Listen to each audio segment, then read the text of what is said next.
This Wednesday, 211 Venezuelans arrived in the country from Panama as part of the return to the homeland plan. France government spokesperson Gabriel Attal said Wednesday the nation is still far from the confinement, adding that France has not won the battle against the COVID-19 epidemic. Iran's President Hassan Rouhani called the Trump administration unruly and that a Biden administration could bring back the atmosphere of dialogue. From the headquarters of TeleSUR English in Havana, Cuba, this is From the South. I'm Gladys Quesada. This Wednesday, 211 Venezuelans arrived in the country from Panama as part of the return to the homeland plan.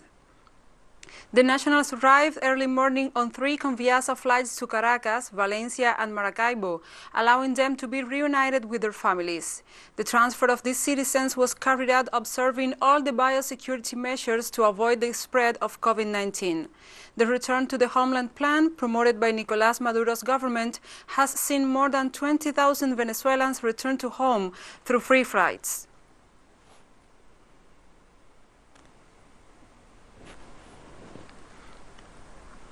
Starting this Wednesday, health workers are on a 24-hour strike in Uruguay. Unions estimate that 15,000 health professionals went on strike. Activists demand better salaries and also denounce the deterioration of working conditions and rights achieved in the past years. They also demand the government to implement mechanisms to strengthen healthcare in the midst of the health crisis sparked by the COVID-19 pandemic. Healthcare centers say they will continue to attend to emergency cases.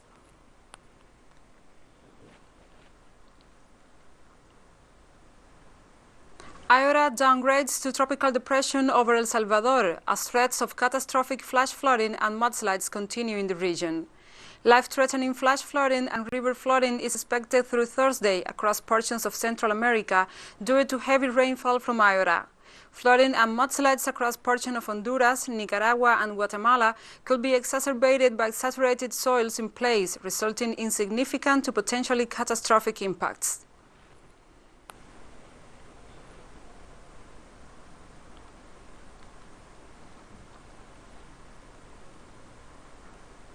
The Minister and Director of Nicaragua's National System for the Prevention, Mitigation and Attention to Disasters, Dr. Guillermo González, has described Iora as the most powerful hurricane to have hit the Central American country. Iota is possibly the most powerful hurricane that has made landfall, so to speak, in our national territory. However, as we had planned, we are working from different scenarios to respond to what its passage through the country implies. This means that even though its strength as a hurricane has reduced, and today it has become a tropical storm, we still maintain the warnings that were decreed approximately 2 weeks ago with the arrival of Hurricane Eta.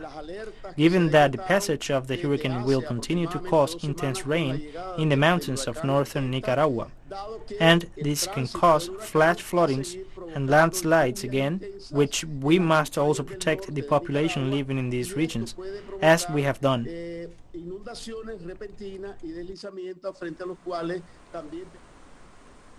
In Brazil, the crisis of the electrical system in the northern state of Amapá worsens after suffering a blackout for more than 12 days. Clients and local residents have expressed their discontent and claim that the numerous blackouts have affected household appliances. They also denounced the suspension of essential services such as drinking water and stores that generate food shortage. Amapá authorities announced that they are implementing an electricity rationing plan in 14 districts in the state after the fire of November the 3rd in the state's substation that caused the crisis.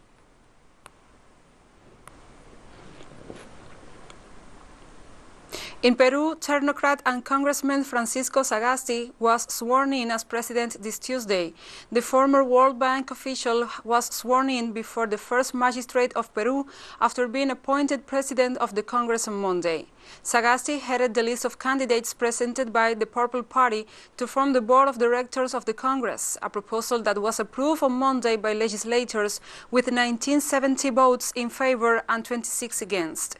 Sagasti, a university professor, engineer, and advisor, will be Peru's third president in the past week, following the ousting of Martín Vizcarra and the forced resignation of his successor, Manuel Merino, in the midst of widespread protests against the pervasive corruption of the political elite that have left at least 2 dead.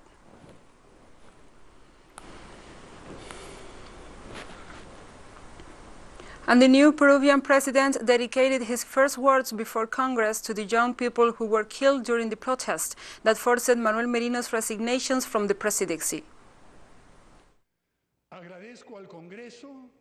I thank Congress, I thank citizens for this top appointment. But this gratitude is also a commitment. These are my first words, and I use them to remember the young citizens, Jack Brian Pintado Sanchez and Jordan Inti Sotelo Camargo, who unfortunately died during recent days, and who expressed and saw citizens' mobilizations carried out in the legitimate exercise of the fundamental right to protest. And we'll be right back after this very short break, so don't go away.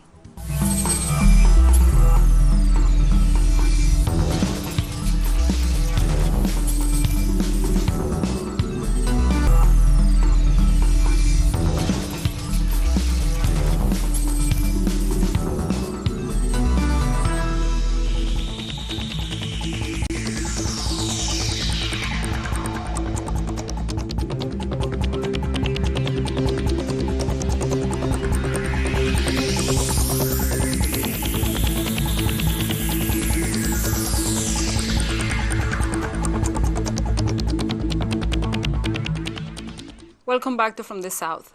France government spokesperson Gabriel Attal said Wednesday that the nation is still far from the confinement, adding that France has not won the battle against the COVID-19 epidemic.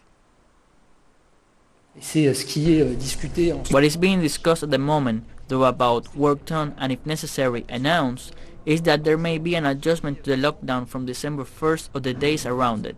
But we are still far from the confinement. We are even far from it. There is talk of a possible adaptation of the lockdown from December 1st if the health situation allows us to do so.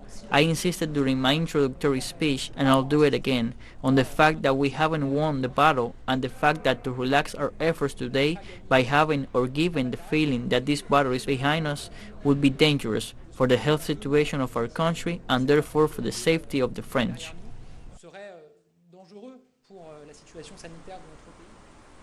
In France, around 33,500 people are currently hospitalized with COVID, of whom nearly 5,000 are in intensive care units. French daily case numbers have been falling since a new nationwide lockdown was imposed on October 13. However, the number of confirmed COVID-19 cases surpassed the 2 million mark. France has reported over 46,000 COVID-related fatalities since the outbreak of the epidemic.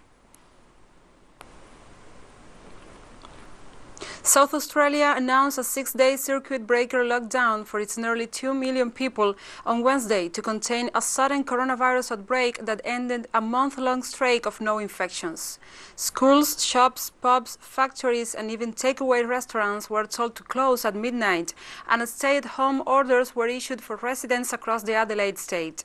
A total of 22 cases have now been linked to a cluster that emerged from an hotel used to quarantine travelers from overseas.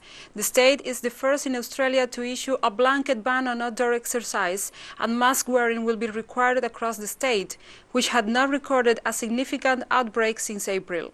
Australia has been relatively successful in containing the virus, with over 27,700 cases and 907 deaths recorded since the pandemic began.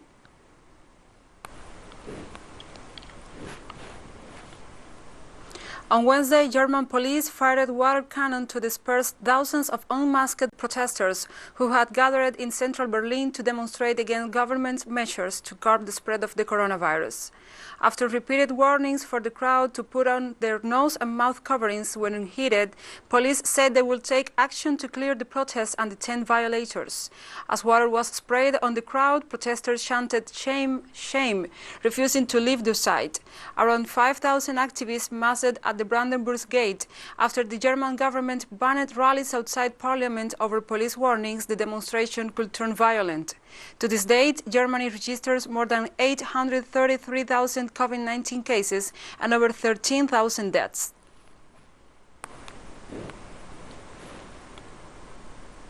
The European Union warns that key recovery measures in France and Italy are not affordable in the long term, as it expressed fear for massive debt spending in Europe.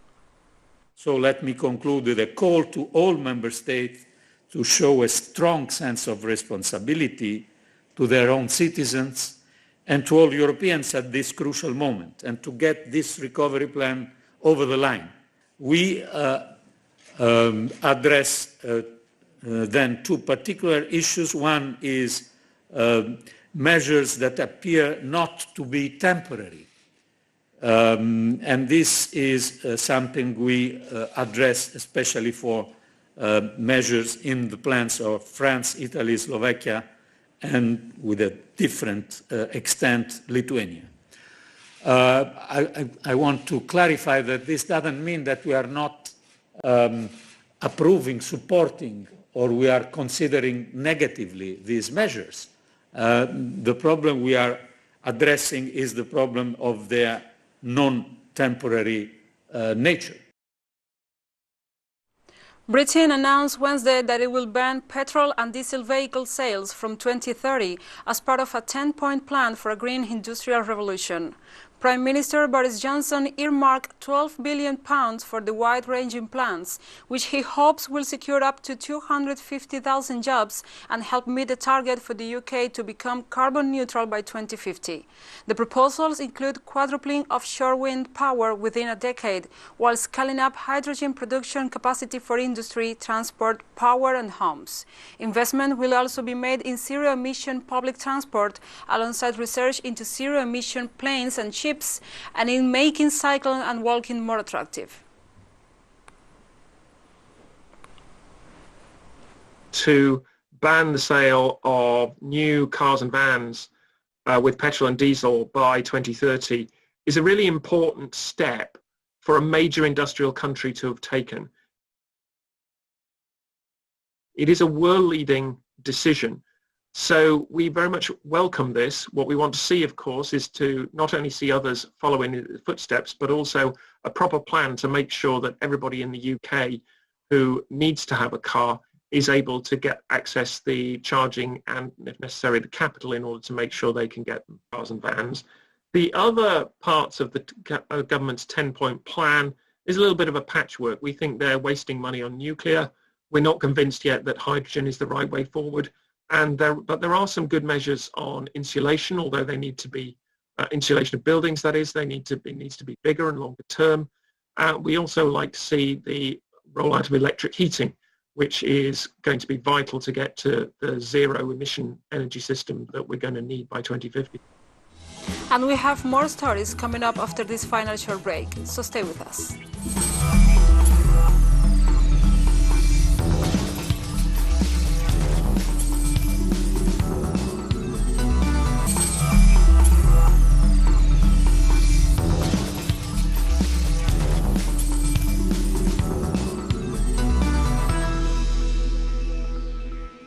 Welcome back to From the South.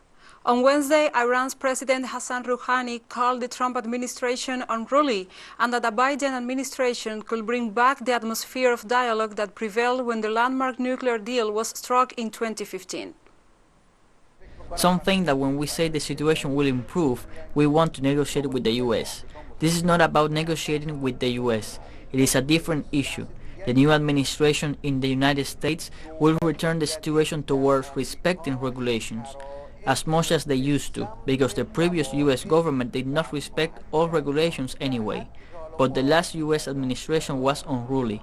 Now they return to this situation, and that situation can bring back the atmosphere, meaning that we can gradually go from the atmosphere of threats towards an atmosphere of opportunity. Iranian Foreign Minister Mohammad Javad Zarif said Wednesday the nation will automatically return to its nuclear commitments if U.S. President-elect Joe Biden lifts sanctions imposed in the past 2 years.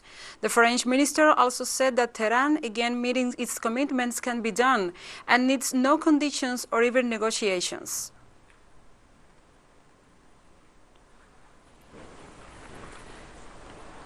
And COVID-19 cases in Iran continue to rise as the nation reported more than 13,000 cases in the last 24 hours, setting a new record of daily confirmed cases.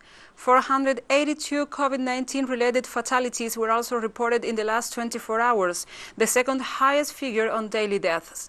To date, Iran registered more than 800,000 COVID-19 cases and nearly 43,000 deaths. More than 576,000 patients have so far recovered from the disease.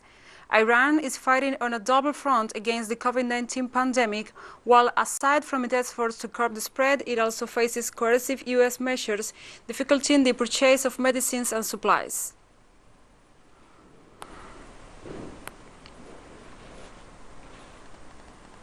U.S. President Donald Trump has fired the director of the Cybersecurity and Infrastructure Agency, Chris Krebs. President Trump tweeted this Tuesday that he has dismissed Krebs, claiming that his recent statement about the security of the 2020 election was highly incorrect, as once again repeated his unfounded claims that there were massive irregularities and electoral fraud. Moments after the publication, Twitter tagged the Trump's tweets, noting that the claims about voter fraud are disputed. The Cybersecurity and Infrastructure Agency published a statement on November the 12th, in which it described this year's presidential election as the safest in American history, stressing that there is no evidence that any voting system eliminated or lost votes, switched votes, or was compromised in any way.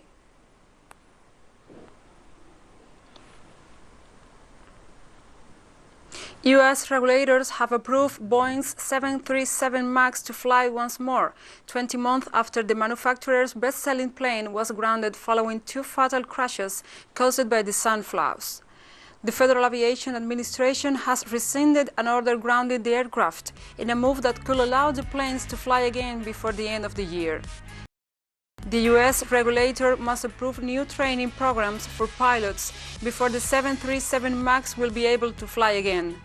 The European Aviation Safety Agency, the other key regulator in global aviation, has also indicated that it's likely to give approval to the plane soon, meaning a return to the skies is imminent.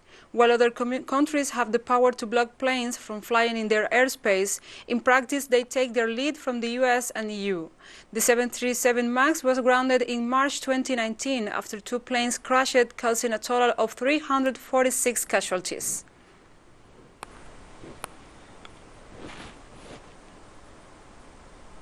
On Wednesday, China's Foreign Ministry spokesperson Zhao Lijian urged a few countries, including the United States, to stop using religion as a pretext to interfere in other countries' internal affairs.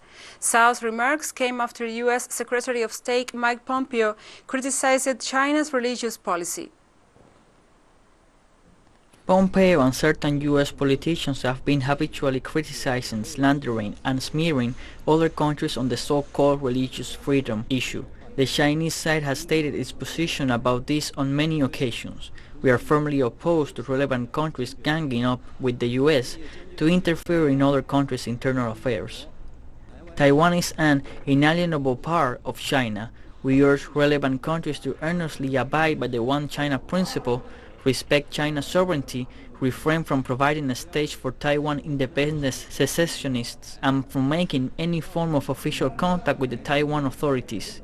Any attempt or act that violates the One China principle and seeks external interference to sabotage cross-strait relations is doomed to fail. Compared with the situation in China, the religious situation of the United States is truly worrisome.